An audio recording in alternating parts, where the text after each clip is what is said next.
arts, lifestyle. SNS Online.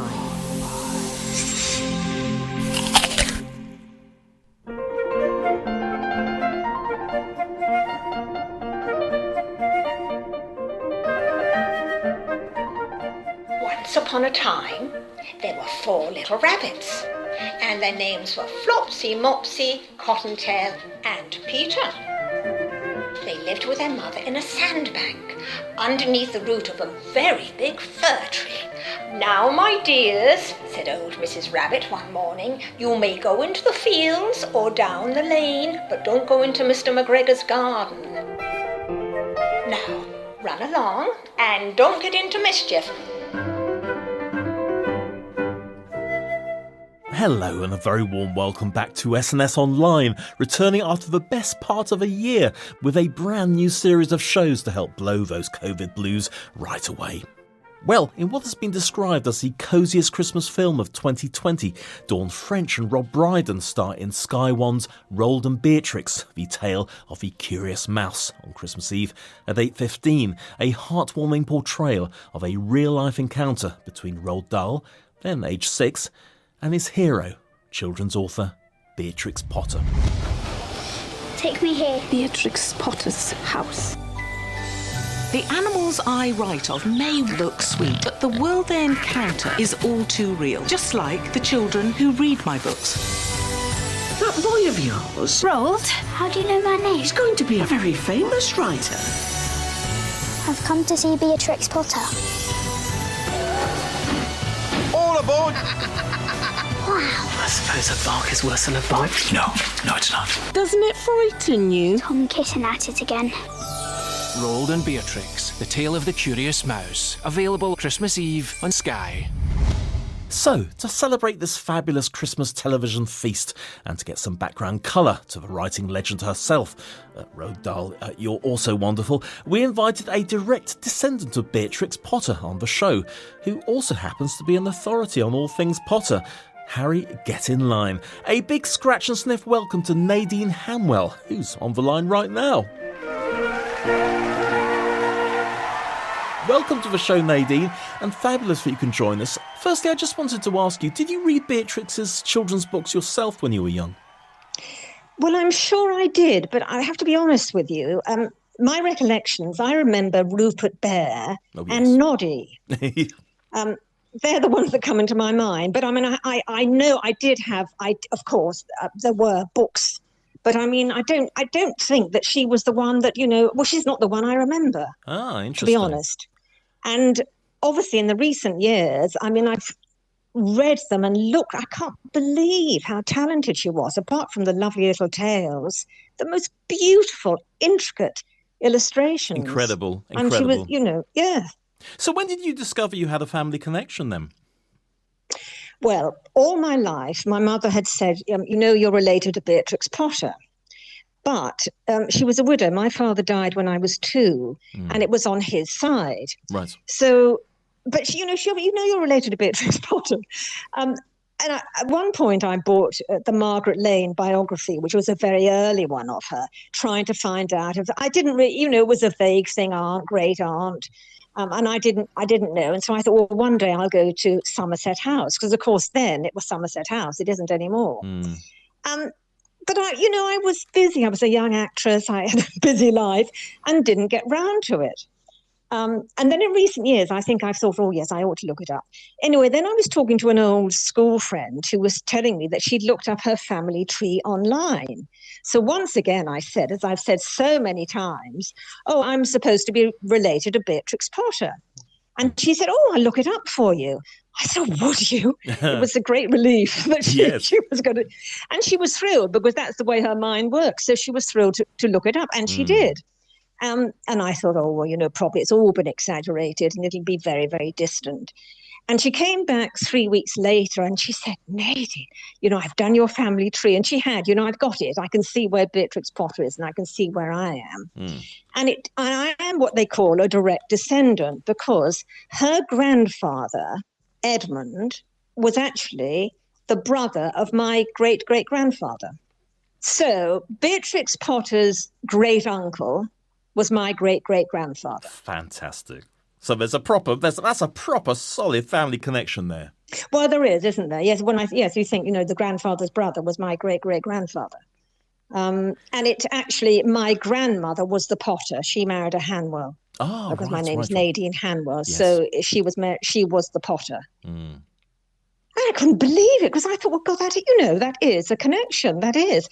And Beatrix Potter, apart from, everything else she did, she also had a private diary she wrote in a secret code. Do you know this? From the age of 14. No, I didn't actually know. For a number of years, she wrote a secret diary and she made up her own code. Wow. So all her private thoughts were put into it.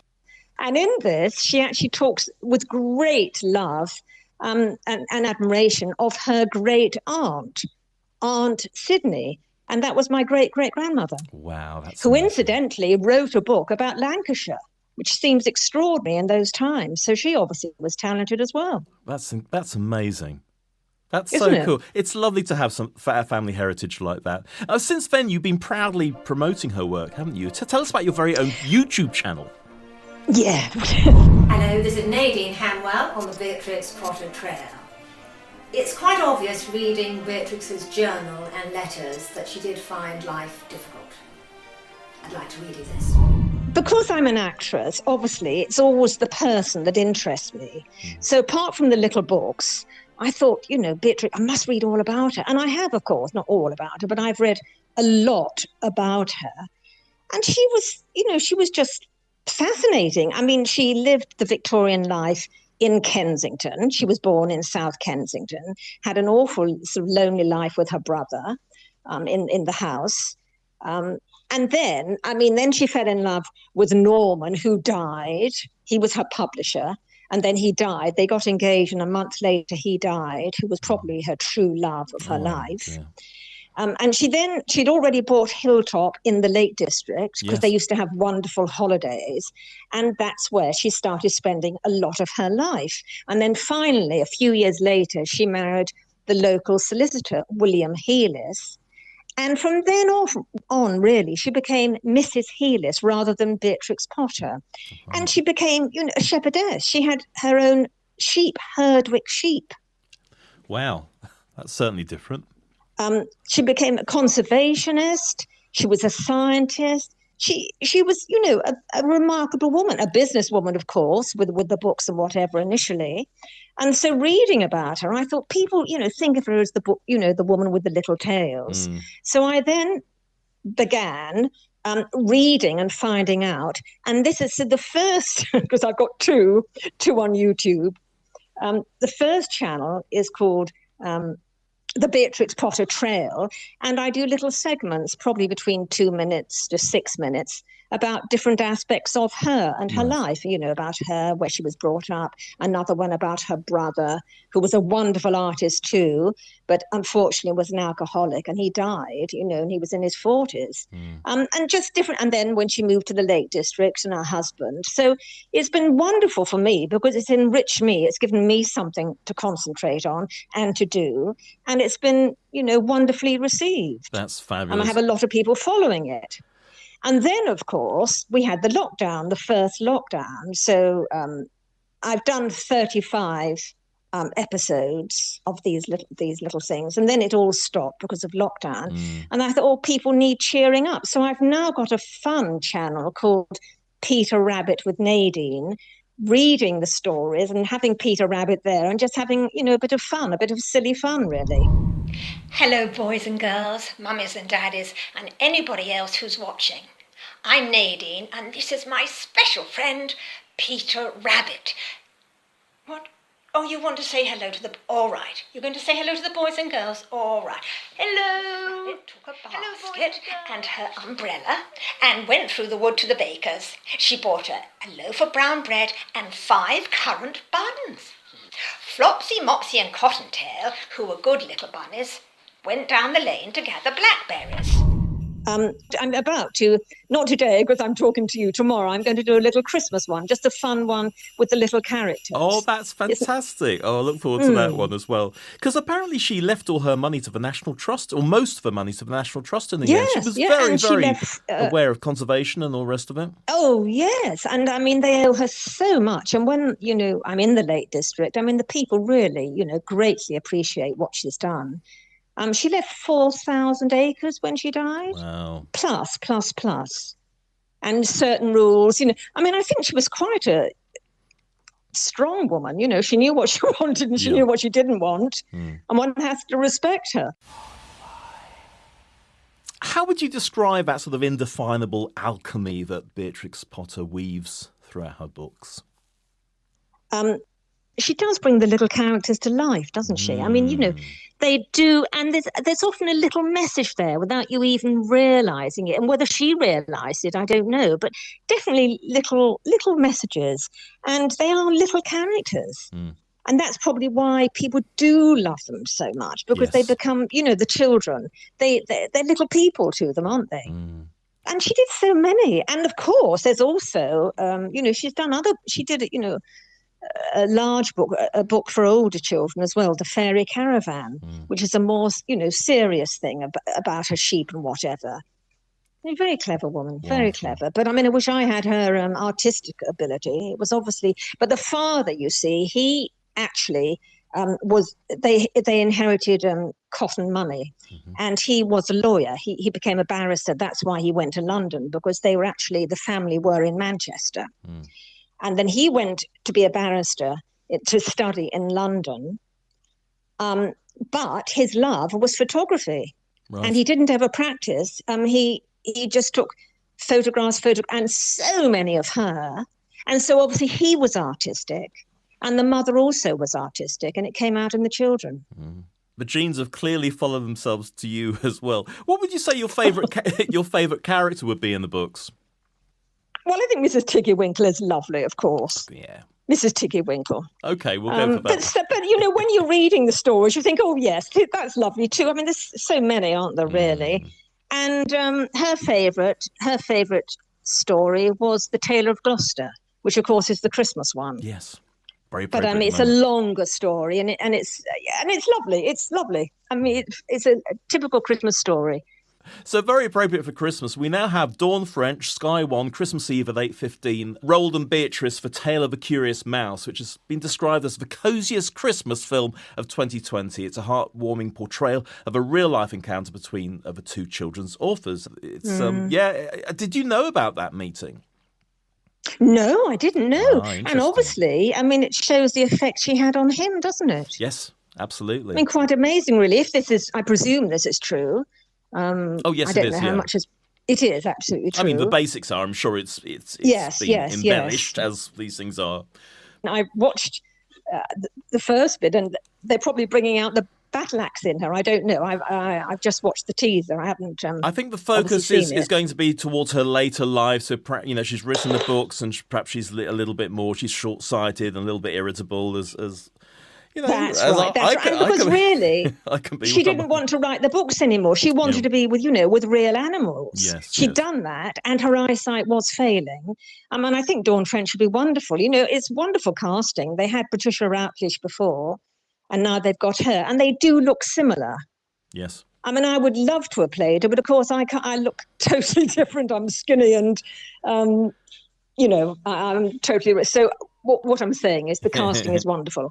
And Rob Brydon is interesting that he's been cast as her husband. So, I mean, I look forward. I won't be able to see it when it's out because I won't have Sky. But I look forward to it very much, to seeing it. I think it'd be lovely. Yes. And I'm sure it'll go down extremely well with all the sort of horrors going on. You need something like that, something simple like that, don't you? I completely agree with you. What are your plans for Christmas? Well, I'm not actually in England at the moment. Ah, right. Yes, I'm in Tenerife. Oh, lovely. I know, but you can't mix here either. And I think Tenerife, I think it's really probably going to be just another day, because here anyway they celebrate Christmas Eve, and then by Christmas Day, it's back to normal. And now there are tougher measures, so I can't mix with anyone anyway. So I'm quite happy. I'm here. I should be so lucky. It's much warmer here. Yes. I've just watched the news, and the news is terrible everywhere, and probably here. It's likely people seem to think there'll be a proper lockdown here soon, which is much worse. But Spanish lockdown is much worse. Looking at the positives, I've just come through the rain on Oxford Street. It's miserable here, so at least you can enjoy the weather. And can I flag up while I'm chatting to you about your acting career? You were in Crossroads. Yeah. You played Marilyn Hope in Crossroads. I did. Yes. That's so cool. And that's in that same character that Sue Nichols played at a different time. That's right. I took over from her. You took over from 1968. Her. Didn't the other people notice that her face had completely changed? Oh, well, I think so. And she's much taller than me. I'm 5'2" and she's about 5'8" or something. Well, no, there was a huge publicity thing about it, looking for the new Marilyn. Wow. So they did a big thing, and then they cast me, and I actually had the press, ringing me up about it. I mean, it was a huge thing in its day because people hadn't really taken over characters. Yes, absolutely. And they did at the opening, the first time you saw me, I walked in my dressing gown with a tray and said, "Good morning, darling." And the voiceover said, "We'd like to introduce you to the new Marilyn." So it was very strange. That's amazing. So I think it took a bit of adjustment, because she had she was the Brummie waitress, right? Sue, who married the vicar, and they decided to turn me into sort of the middle-class vicar, so I didn't have a Brummie accent. Oh, you lost that quite quickly. It was a huge change for the audience, but I was in it about 3 years, Amazing. So I think finally they got used to me. Whether they like me or not, I don't know, but they finally got used to me anyway. And also to flag up where we actually met was at the premiere of The More You Ignore Me, which was Joe Brand's film, and you're in that as well. Yes. Playing a busybody, I seem to remember. I know. I'm playing the old ladies now, you see. It comes to us all. Dear. But as long as I can play them, that's the one good thing anyway. Well, as long as you can play, you get older and parts get older.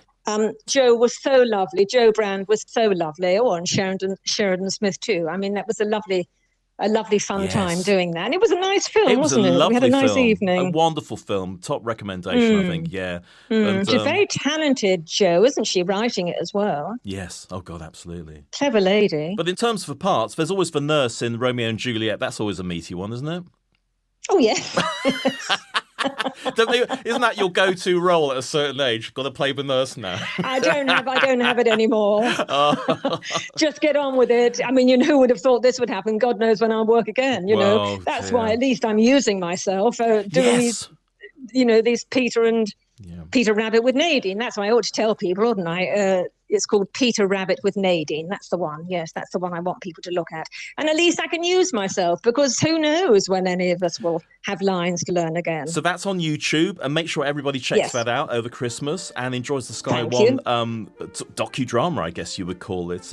Nadine Hanwell, thank you so much for joining us on SNS Online tonight. It's been an absolute pleasure, Nick. Thank you very much. I'm so pleased. You also get a Prezi as well when we get some details from you, because everybody gets a celebrity goodie bag, and we're not going to be stopped. Oh, don't worry about that. We're not going to be stopped. It's a bit far to Tenerife, isn't it? Oh, we'll get it to you when you're back in London then. It's nice talking to Blighty, isn't it? Well, absolutely. Nadine Hanwell, thank you so much. Pleasure. Thank you, Nick. Thanks very much. Nice talking.